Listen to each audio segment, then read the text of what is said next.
Assalamualaikum warahmatullahi wabarakatuh. Selamat sore untuk semuanya. Di sini kami dari kelompok 4 ingin mempresentasikan materi nanoteknologi dengan judul modifikasi pada permukaan nanomaterial. Sebelum kami memulai untuk presentasinya, izinkan kami memperkenalkan diri terlebih dahulu. Di sini terdapat beberapa anggota dari kelompok 4. Yang pertama ada Dirga Gusti Mahardika dengan NIM 1524013, ada Muhammad Ervan Mahdiar dengan NIM 1524014, ada Muhammad Zajul Lutfi Mahardika dengan NIM 1524015, dan saya sendiri Herleni Rahma Putri dengan NIM 1524016. Oke, di sini ada pengertian nanomaterial. Nah, nanomaterial ini adalah material yang memiliki ukuran sekitar 1 hingga 100 nanometer pada minimal satu dimensinya. Nah, nanomaterial ini menunjukkan sifat fisik, kimia, dan biologis yang berbeda dibandingkan material bulk atau akibat efek ukuran nano. Nah, terus untuk rasio luas permukaan terhadap volume yang tinggi ini menyebabkan peningkatan reaktivitas, sensitivitas material, eh, dan nanomaterial banyak digunakan pada bidang kesehatan energi dan lingkungan dan sensor. Di sini ada karakteristik dan klasifikasi nanomaterial. Yang pertama ini ukuran partikel yang sangat kecil dari 1 sampai 100 nanometer. Nah, memiliki luas permukaan spesifik yang tinggi, terus menunjukkan efek kuantum dan sifat yang bergantung pada ukuran partikel, memiliki aktivitas katalik dan sensitivitas yang tinggi. Di sini ada klasifikasinya. Untuk 0D ini nanopartikel dan quantum dot. Untuk 1D ini nanotube dan nanowire. Yang 2D ini untuk black phosphorus, untuk nanoseed. Dan yang terakhir ini ada 3D ini nanokomposit berbasis nanoselulosa. Di sini ada konsep permukaan nanomaterial. Untuk luas permukaannya spesifik meningkat, sering menurunnya ukuran partikel sehingga jumlah siklus aktif menjadi lebih besar. Terus energi yang permukaan yang tinggi menyebabkan nanomaterial lebih reaktif dibandingkan material konvensionalnya. Terus yang ketiga ini interaksi permukaan dapat terjadi melalui absorpsi, interaksi elektrostatik, dan maupun ikatan kimia. Yang terakhir ini ada karakteristik permukaan menentukan stabilitas, sensitivitas, dan kinerja nanomaterial dalam berbagai aplikasi. Di sini ada pengertian modifikasi permukaan nanomaterial.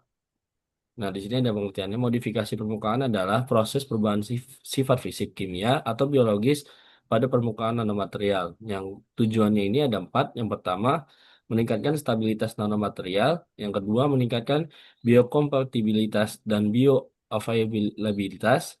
Yang ketiga ini mengurangi toksisitas dan agregasi partikel. Yang keempat ini meningkatkan kemampuan targeting pada aplikasi medis. Oke, selanjutnya ada metode modifikasi permukaan material. Eh, di sini ada tiga metodenya. Yang pertama ada metode fisik, seperti yang kita tahu. Metode fisik ini dilakukan tanpa mengubah struktur kimia utama dari nanomaterialnya. Nah, contoh pertamanya itu ada coating atau pelapisan. Jadi, di sini coating itu pelapisan permukaan yang bertujuan untuk meningkatkan stabilitas dan mencegah agresi partikel. Selain itu, terdapat eh, yang kedua ada absorpsi fisik, yaitu dia memanfaatkan gaya elektrostatik, gaya van der Waals atau interaksi hidrofobik tanpa mengubah struktur kimia materialnya. Nah, yang ketiga ada plasma treatment. Nah, plasma treatment ini digunakan untuk mengubah sifat permukaan dan meningkatkan kemampuan interaksi material dengan lingkungan atau molekul target. Nah, di metode kimia ini contoh pertama ada functionalization dilakukan dengan menambahkan gugus fungsi tertentu pada permukaan nanomaterial untuk meningkatkan selektivitas dan aktivitasnya. Yang kedua itu ada grafting polimer. Grafting polimer dilakukan dengan mengikat rantai polimer pada permukaan nanomaterial untuk meningkatkan stabilitas dan biokompatibilitas. Yang ketiga ada oksidasi permukaan. Di sini oksidasi permukaan dilakukan untuk menghasilkan gugus aktif yang dapat digunakan pada tahap modifikasi lanjutan. Selanjutnya ada metode biologi. Contoh pertamanya ada biofunctionalization. Nah, di sini biofang Fungsionalisasi dilakukan dengan mengimobilisasi biomolekul seperti antibodi, enzim, protein, atau DNA pada permukaan nanomaterialnya. Yang kedua ada modifikasi menggunakan biomolekul. Jadi modifikasi menggunakan biomolekul itu memungkinkan pengenalan target secara spesifik sehingga banyak diterapkan pada biosensor dan target drug delivery.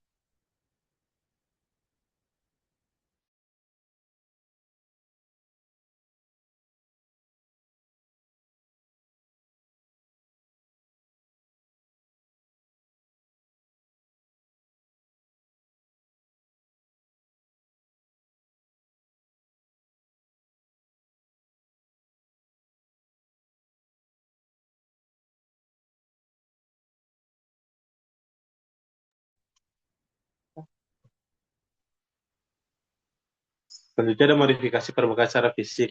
Nah, tujuannya itu untuk meningkatkan stabilitas nanomaterialnya.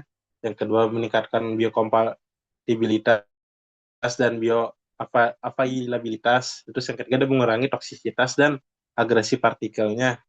Yang terakhir itu untuk meningkatkan kemampuan targeting pada aplikasi medis.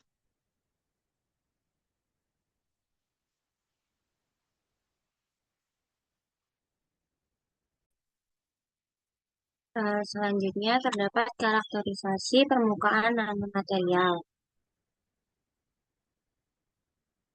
Yang pertama, metodenya itu ada FTIR atau Fourier Transform Infrared Spectroscopy. FTIR ini digunakan untuk material. Dengan FTIR ini kita dapat mengetahui apakah proses functionalization itu atau penambahan molekul itu pada permukaan telah berhasil dilakukan atau belum. Hal ini banyak digunakan pada penelitian modifikasi nanokarrier yang dibahas oleh Priya dan kawan-kawan pada tahun 2023. Selanjutnya itu ada SEM atau Scanning Electron Microscopy. Tujuannya itu untuk mengamati morfologi atau topografi permukaan nanomaterial dengan resolusi tinggi. Melalui SEM, bentuk dan struktur permukaan material dapat diamati secara lebih detail. Selain SEM, di sini juga ada TEM, yaitu Transmission Electron Microscopy. TEM ini digunakan untuk menentukan ukuran, bentuk, dan distribusi nanopartikel pada skala nanometer.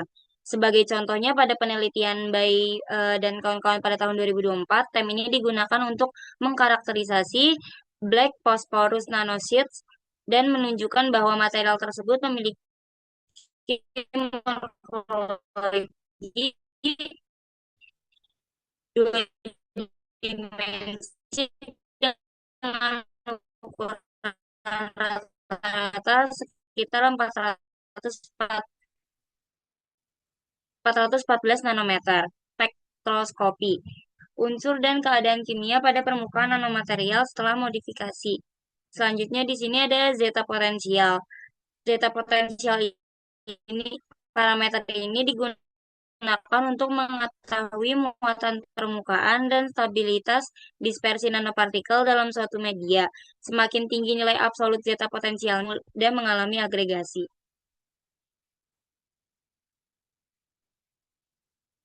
Boleh di next.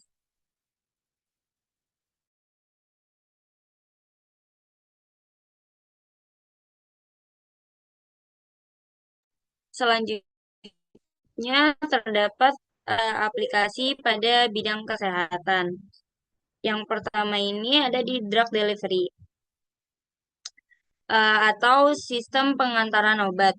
Menurut Pria dan kawan-kawan pada tahun 2023, modifikasi permukaan nanokarrier mampu meningkatkan kemampuan penghantaran obat secara spesifik menuju jaringan target. Dengan demikian, efektivitas terapi dapat meningkat sekaligus mengurangi efek samping pada jaringan. Selanjutnya, contoh modifikasinya juga banyak digunakan di pegylation dan penggunaan ligan pada permukaan nanokarrier, yaitu mampu memperpanjang waktu sirkulasi obat serta mengurangi eliminasi oleh lipid nanokarrier menghasilkan pelepasan obat yang lebih terkontrol dan meningkatkan bioavailability obat. Selanjutnya untuk aplikasi yang kedua itu terdapat pada biosensor. Nanomaterial seperti nanopartikel logam, karbon, nanotubes, dan quantum dots banyak digunakan dalam biosensor karena memiliki sensitivitas yang sangat tinggi. Fungsi enzim atau DNA memungkinkan biosensor dengan berbasis nanomaterial telah dikembangkan untuk deteksi kanker dini, pemantauan glukosa, dan diagnosis penyakit secara real time. Yang terakhir ini aplikasinya pada Black Phosphorus Nanoseeds.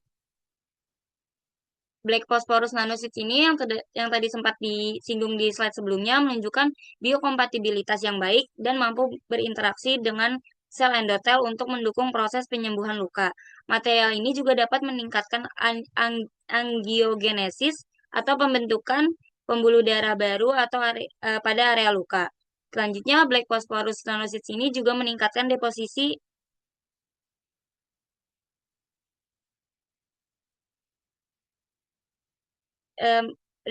kolagen dan reepitelisasi sehingga mempercepat regenerasi jaringan kulit.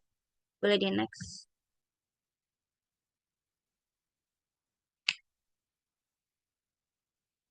Selanjutnya terdapat aplikasi pada bidang lingkungan dan energi. Menurut IAR dan kawan-kawan pada tahun 2025, luas permukaan nanomaterial yang tinggi memungkinkan material ini digunakan sebagai adsorben untuk menghilangkan berbagai kontaminan dari air. Kemampuan adsorpsinya jauh lebih baik dibandingkan dengan material konvensional karena jumlah situs aktif yang tersedianya itu lebih baik. Selain itu, nanomaterialnya juga banyak digunakan dalam nanosensor lingkungan. Nanosensor ini mampu mendeteksi gas beracun maupun zat pencemar pada konsentrasi yang sangat rendah. Keunggulan ini memungkinkan sistem pemantauan lingkungan dilakukan secara real-time dengan sensitivitas yang tinggi sehingga potensi pencemaran dapat diketahui lebih cepat. Selanjutnya itu pada bidang energi. Pada bidang energi, nanomaterial digunakan dalam berbagai perangkat seperti baterai, superkapasitor, dan sel surya.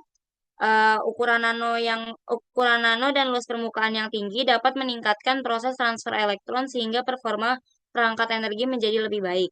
Hal ini juga didukung oleh penelitian dari Eskilsson pada tahun 2024 yang menunjukkan bahwa luas permukaan spesifik yang besar mampu meningkatkan jumlah situs aktif pada material. Semakin banyak situs aktif yang tersedia, maka semakin tinggi pula efisiensi proses yang terjadi pada permukaan material. Selain itu, modifikasi permukaan dapat meningkatkan stabilitas konduktivitas serta performa material selama proses penyimpanan maupun konversi energi. Oleh karena itu, pengembangan nanomaterial termodifikasi saat ini menjadi salah satu fokus utama dalam teknologi energi masa depan yang lebih efisien dan lebih berkelanjutan.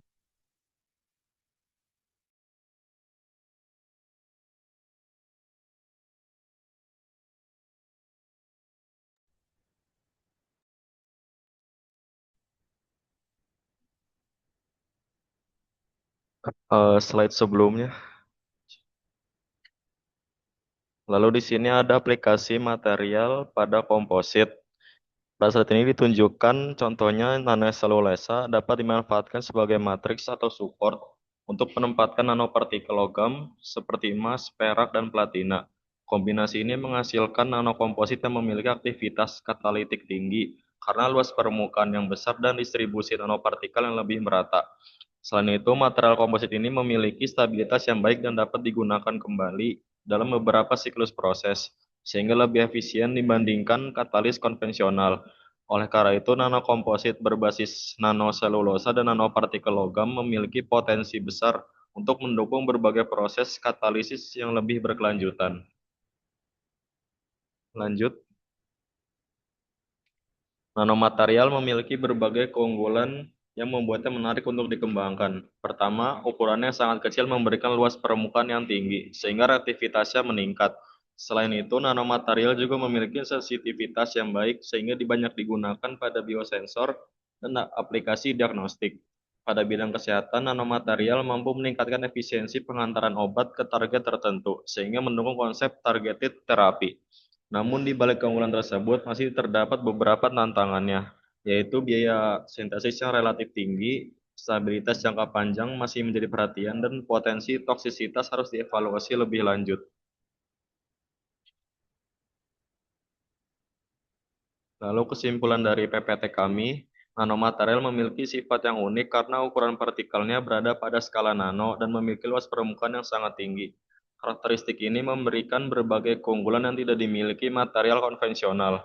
Untuk mengoptimalkan kinerjanya, modifikasi permukaan menjadi salah satu strategi yang sangat penting karena dapat meningkatkan stabilitas, selektivitas, dan efektivitas nanomaterial.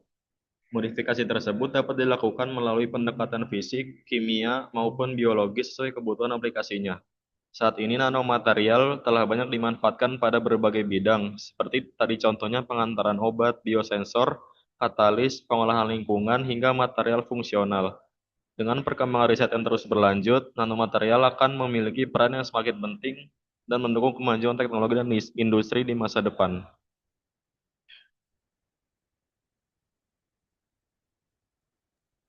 Oke, ini mungkin referensi yang kita pakai, beberapa jurnal yang kita pakai.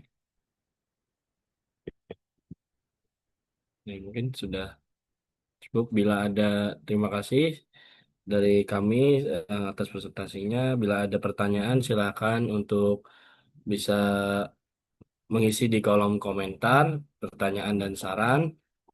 Kurang lebih mohon maaf dari kami. Wassalamualaikum warahmatullahi wabarakatuh.